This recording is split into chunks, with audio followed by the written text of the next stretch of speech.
Hello. Hello. হ্যাঁ sir, আমি চৈতি বলছিলাম। কোন চৈতি? স্যার, আমি গোপালগঞ্জ থেকে ফোন দিয়েছি। আপনি কি এখন ঢাকা আছেন না?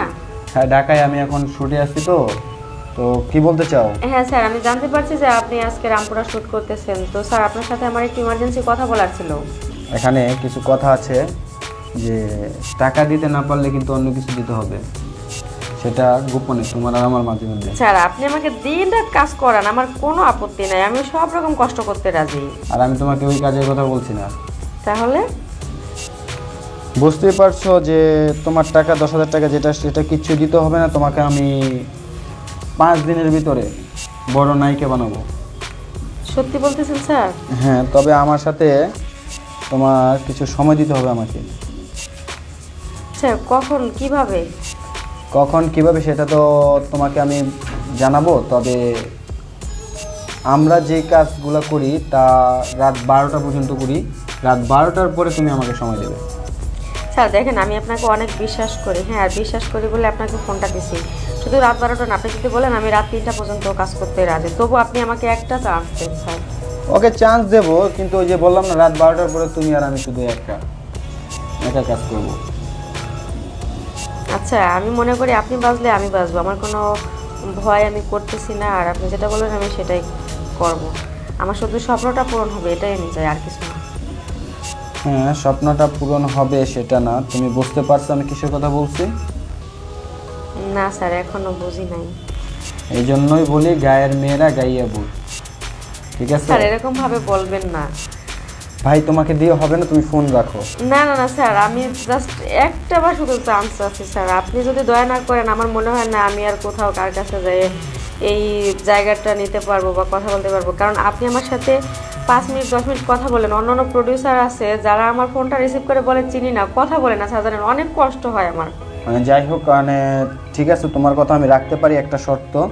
সেটা হচ্ছে তুমি আমার সাথে রাত 12টার পর রাত্রি বেড শেয়ার করবা, আমার সাথে ঘুমাবা, আমাকে একটু আদর যত্ন করবা, আমার একটু খেয়াল স্যার, রাখবা। আমি আপনার সমস্ত সেবা যত্ন করতে রাজি, শুধু আপনি আমার একবার আসতে বলেন।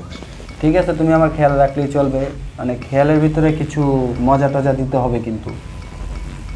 আচ্ছা, আমি আপনার সমস্ত কথায় রাজি। তো আমি শুটিংয়ে কবে আসতেছি? এই তো আগামী 25 তারিখ আমাদের শুটিং আছে। তো আজকে তো আর 3 দিন শ্যুট করবো। এই শুটিংয়ে তো তোমাকে কাজে দেওয়া যাচ্ছে না, এটা নর্মাল শ্যুট হচ্ছে। 25 তারিখে গিয়ে তোমার হাই কোয়ালিটির একটা নাটক আসতেছে ধারাবাহিক, ওই নাটকে তোমাকে মেইন নায়িকা হিসেবে দেবো যদি তুমি আমার সাথে বেড শেয়ার করো। ঠিক আছে, আমি আপনার সব কথা মেনে নিলাম। তার মানে আমি নায়িকা হতে যাচ্ছি, তাই তো? নায়িকা হতে যাচ্ছ তুমি, আমারও নায়িকা, তুমি সেলিব্রিটি বানিয়ে দেবো, তুমি আমারও নায়িকা। ধন্যবাদ স্যার, আপনি আমাকে এত বড় একটা সুযোগ দেওয়ার জন্য। তবে একটা কথা বলি স্যার, এই কথাটা কিন্তু আপনি কারোর সাথে শেয়ার করতে পারবেন না। অবশ্যই আমি কারোর সাথে বলবো না, তুমি বললো, তুমি তোমার ইচ্ছা, তুমি যদি কাউকে বলো তাহলে বলতে পারো। না না স্যার, আমি কোনোদিনও এই কথা কাউকে বলবো না, কারণ এটা শুধু আপনারা আমার মাঝেই থাকবে। তবে এই রাত 12টা যে বেড শেয়ার করবো আমার কাছে কিছু, আমি কিন্তু ক্যামেরা চালাবো, ভিডিও করবো। কেন? ভিডিওটা থাকবে, তুমি আমাকে প্রায় সময় মজা দিবে, না তো তুমি তো চলে যাবে। ঠিক আছে স্যার, কাজের জন্য আমি সব কিছু করতে রাজি। কাজের জন্য সব করতে রাজি আছো? তোমার দেখতে কীরকম আমি তো দেখি নাই, তোমার ছবি পাঠাও তো। আচ্ছা স্যার, কালকে আমি আপনাকে আমার ছবিগুলো দিয়ে দেবো, ইনশাল্লাহ পছন্দ হবে আমি মনে করি। পছন্দ হবে, ঠিক আছে, কিন্তু একটা ড্রেস ছাড়া, মানে আনড্রেসে একটা ছবি দিতে হবে। স্যার, আপাতত আমি ড্রেস পরেই দেবো, বাকিটা পরে। না, এখন একটা আনড্রেস দিতে হবে, কারণ আমার তো দেখতে হবে, পছন্দ হতে হবে তোমার জিনিস সব ঠিক আছে কিনা। ঠিক আছে, আপনি যখন বলছেন আমি কালকে ছবি পাঠিয়ে দেবো। তবে একটা কথা, কারোর কাছে কিন্তু এই ছবিটা আপনি দিতে পারবেন না। জি বলো, কি বলতে চাও? আসলে স্যার, আমি অনেক জায়গায় ঘোরাঘুরি করছি, অনেকের সাথে মানে মিশছি, কোথাও কোনো জায়গায় কোনোদিন চান্স পাইনি, আর ওরকম লোকও পাইনি। আর আপনার কথা আমি শুনলাম যে আপনি খুব ভালো মনের মানুষ বা লোকজনকে ছোট থেকে বড় করেন। তো আমার না স্যার একটা স্বপ্ন ছিল। হ্যাঁ বলো, এখন আমি একটু 2 মিনিট ফ্রি আছি, বলো কি বলতে চাও। স্বপ্নটা কি স্যার, আমি কি আপনার ওখানে কাজ করতে পারি? কোথায়? আমার শুটিংয়ে? হ্যাঁ। অবশ্যই করতে পারো, কিন্তু এখানে অনেক কথা আছে যা মানে ভেঙে নিতে হবে।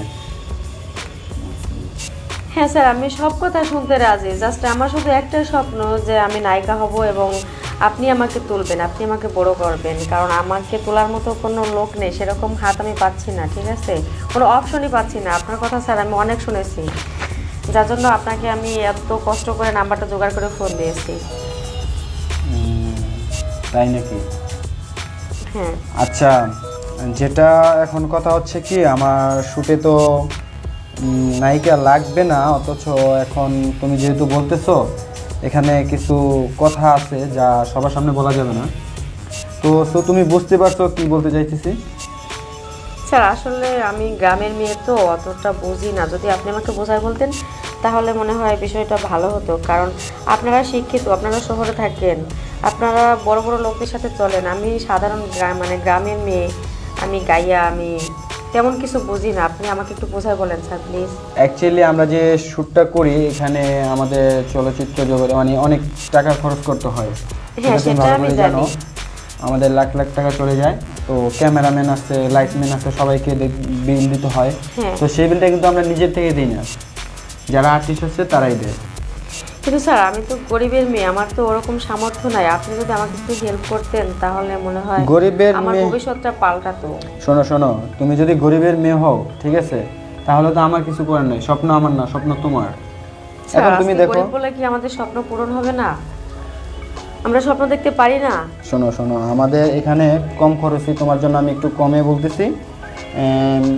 তুমি যদি একটা ফিল্মে আমাদের নাটকে কাজ করো তাহলে তোমাকে 10,000 টাকা দিতে হবে। তার মানে আমি টাকা দিয়ে তারপরে কাজ করব? হ্যাঁ। কিন্তু স্যার আমার কাছে তো টাকা পয়সা নেই, আমি কি করে দেব? তো জাস্ট আপনার কাছে দয়া চাওয়ার জন্য আপনাকে ফোনটা দিয়েছি। এরকম আমাকে অনেকে বলছে 20,000 দাও, 50,000 দাও, 1 লাখ দাও, কিন্তু সত্য কথা বলতে কি স্যার, আমাদের নুন আনতে পান্তা ফুরায়। 10,000 কেন? আপনি যদি বলেন না, আমি 10 টাকাও দিতে পারবো না। আপনি চাইলে এখন যদি আমাকে বলেন, আমাকে আর আপনার ভাড়ার টাকা দিয়ে ঢাকা শহর নিতে হবে, কারণ আমার কাছে ভাড়ার টাকাটা পর্যন্ত নাই। আপনি বুঝতে পারছেন? আমি তো অত কিছু শুনতে চাই না, তাহলে ফোন রাখো। আর এখানে না স্যার ফোনটা কাটবেন না প্লিজ। আমি অনেক আশা করে আপনাকে ফোন দিয়েছি স্যার, এরকম করবেন না, আমার স্বপ্নটা ভেঙে যাবে স্যার। এখন কথা ওইটা না, কথা হচ্ছে গিয়ে যে আমরা শ্যুটে যাব। হ্যাঁ, ওই শ্যুটে আমরা আর 3 দিন পর আমরা শুটিংয়ে আসছি। হ্যাঁ, শুটিংয়ে আসি। এখানে তুমি যদি চাও তাহলে আমি, দেখো, তোমার একটা কথা তুমি নিজে বলছো 20,000 50,000 টাকা চাইছো অন্য প্রডিউসাররা, ডিরেক্টররা, কিন্তু আমি তোমার জন্য দেখছো কত স্যাক্রিফাইস করেছি, 10,000 টাকা। কিন্তু স্যার আমি মনে করছিলাম আপনি আমাকে ফ্রি কাজটা করাবেন, সেটা যে কিছুর বিনিময়ে হোক না কেন, আমি শুধু আমার স্বপ্নটা পূরণ করতে চাই। আপনি আমাকে যা বলবেন আমি তাই শুনবো স্যার। তুমি তো আর সেলিব্রিটি না যে তোমাকে আমি ফ্রি কাজ করাবো। স্যার সেলিব্রিটি যদিও না, কিন্তু আশা তো আছে, একদিন হব, আর সেটা আপনাদের মাধ্যমেই হব। সেই চান্সটা যদি আপনারা আমাদেরকে না দেন, আমরা তো গ্রামেই থেকে যাব। আমাদের ভিতরে প্রতিভাটা কখনোই আপনারা তুলে ধরতে চান না। এরকম অনেকেই বলে, অনেকেই সেলিব্রিটি, ঠিক আছে, প্রথমে বলে যে স্যার আপনারা আমাদেরকে, আমি সেলিব্রিটি হলে আপনার দ্বারা আপনার সব কাজ করে দেবো, আপনার সব কথা শুনবো, এগুলো অনেকেই বলে, এগুলো ফাঁকিবাজি, এগুলো আমাদের সাথে এখন আর চলে না। স্যার বলতেছিলাম কি, 8-10টা মেয়ের মতো আমি না, আমি খুবই সহজ সরল মনের একটা মেয়ে।